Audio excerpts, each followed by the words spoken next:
jouself al gevra?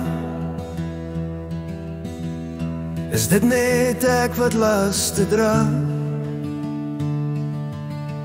Jy weet dat jy sondes pleeg en voel jy geestelik leeg. Wel, Jesus kan jou red. Nou skep jou eie storie van ongered na glorie.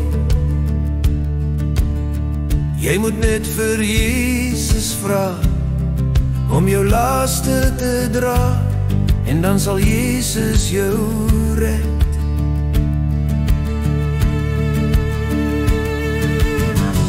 Het jy jouself al gevra? Is dit net ek wat laste dra?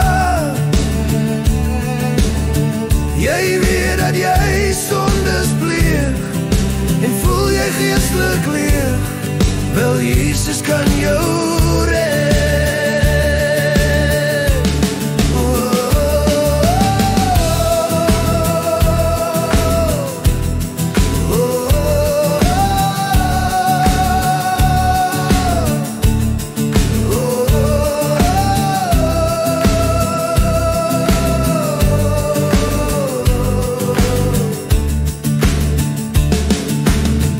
Nou skep jou eie storie van ongered na glorie. Jy moet net vir Jesus vra om jou laste te dra, en dan sal Jesus jou red.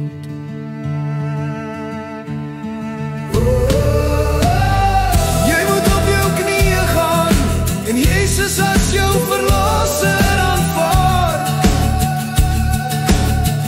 Ek dan het jy 'n splinternieuwe lewe.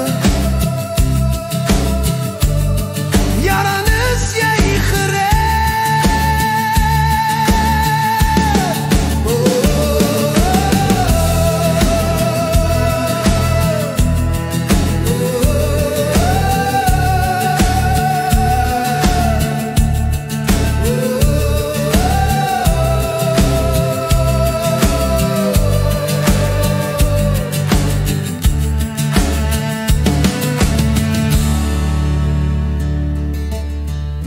So eenvoudig, so stil,